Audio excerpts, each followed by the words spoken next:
Okay, I got a comment. Okay, and the question was in the comment. I don't know if she wants her, username or whatnot put out there. So I'll just read to you the question. Now, the first part of the question was, have black men sat back and thought, what's going on when watching black movies portraying a lot of the realities that black women experience? Yeah, we have. First of all, I have to remind you that it's a movie and everything is romanticized. It is what it is. That's just for all movies in general. So I don't care how realistic it is. It's always romanticized. That's why I had a big problem. That's why I have a big problem when they do these black movies based on a true black story, this, that, and the third. And, they just had the movie The Blind Side.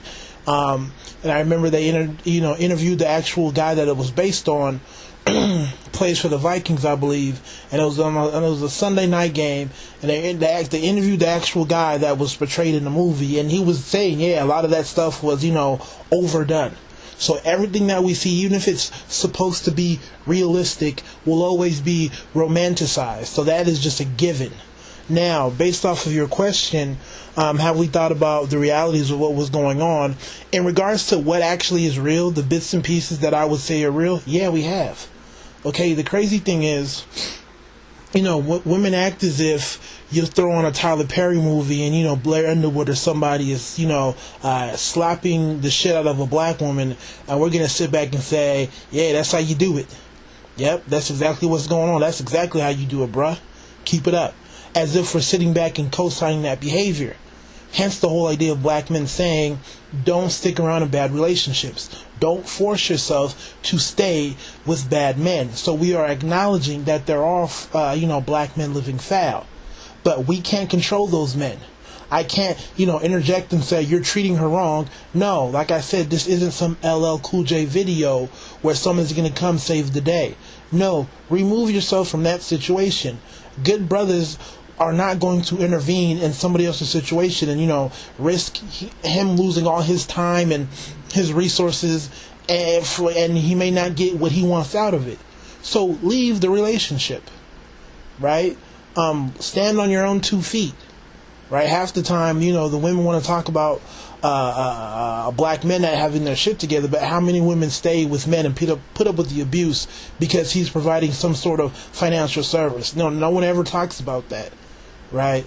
It's just, we stuck by black men. Did you stick by him? Maybe because he was, you had a place to stay, you were driving his car, this, that, and the third, right? It's not always the black women supporting black men. It goes both ways. So like we said, don't stay in those bad relationships, right? Because part of what they show in movies is somewhat true. Okay? Even with the whole Waiting to Exhale Angela Bassett scenario, right? Every black woman saw that and stood up and said, yep. Every successful man with a white woman dissed some black woman over and left her with kids and a whole bunch of bills to pay.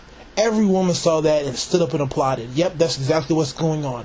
Thank God somebody put it on out there so the world can see how successful black men treat black women.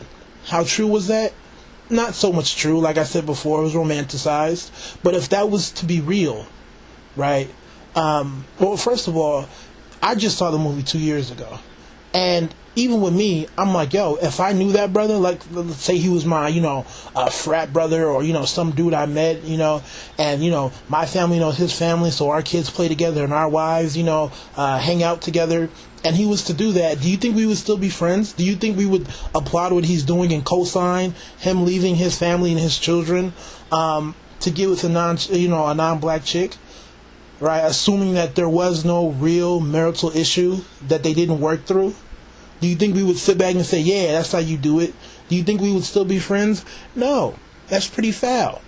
I can't co-sign that type of behavior just because it does involve a black woman. I don't co-sign that sort of behavior whatsoever. Foul behavior is foul behavior.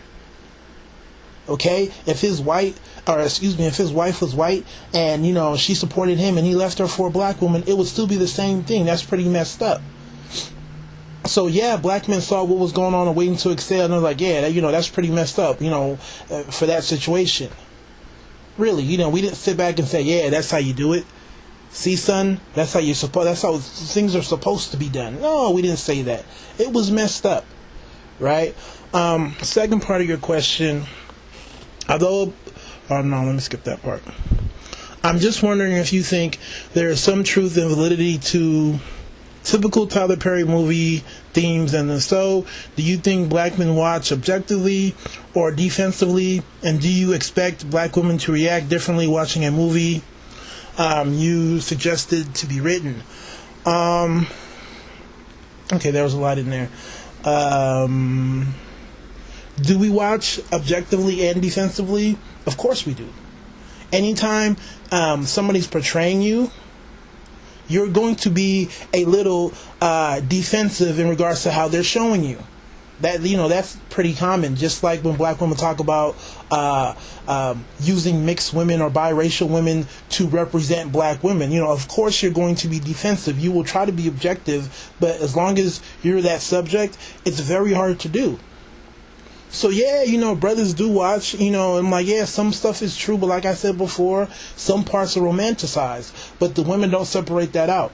So it can be something extreme, right? Just like, and I think it was the first Tyler Perry movie, I forgot the name of it, but it was his first major release, and the one with Shamar Moore, and he's the lawyer dude, and he kicks her out to the curb.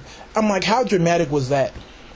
You know, how overly done was that? Like, it didn't even seem real. I understood the whole idea of dissing her, even though she was there to support him. I got that part. But how overly done was it? Right? But the problem is, the women would see that and hold on to every last thing about that. Even the whole idea of him throwing her out and putting her out on the street. Yep, that's what goes on. So I understand the, you know, the theme. And yes, there's some, I guess, some truthfulness behind it, but, you know, how much do the women actually pull? Like, the meaningful parts of it, how much do they actually take away? Okay, and my question to you is, Tyler Perry, or, you know, I know Tyler Perry has 2 of his movies, okay, showed black women in a negative light, and the women were quick to put those down. Okay, the Family That Prays. What does Sanaa Lathan do? Dissed her husband and tried to get after the white dude, right? Who thought, you know, she thought she was educated, her status went up, you know, he's a better fit, even though he was there to support her before. How many black men have said that what was going on, and the women just dismiss it? So all of a sudden, is Tyler Perry not being accurate in terms of how he portrays black women when he wants to show them in a negative light? Is he, you know, over the top? Is that not true? That's my question to you. And also, it wasn't a Tyler Perry movie, but it was a T.D. Jakes movie. I forgot the name of it. Not Easily Broken, I think, and that's the one with Morris Chestnut and Taraji P. Henson or Henderson or whatever. And pretty much he, you know, had a rough time, and she was doing successful. And what did she do? Beat him to the ground. What did the mother do? Throw him under the bus. How true is that? How significant is that? Right? But all of a sudden, because it's portraying black women in a negative light, is it not valid anymore? Is it overly drawn? Is there no pieces of reality that black women can take from that? Just a question. So, I mean, at the end of the day, what's bad is bad, right? But anytime you're dealing with anything on the big screen, everything will be romanticized. So, yes, you can take some important information away, but you have to be able to separate the Hollywood aspects of it and the real parts that you feel are going on in real life. Okay? And you have to be able to take it both ways. But as of right now, you have the women that will, A, take everything as the gospel truth. Okay?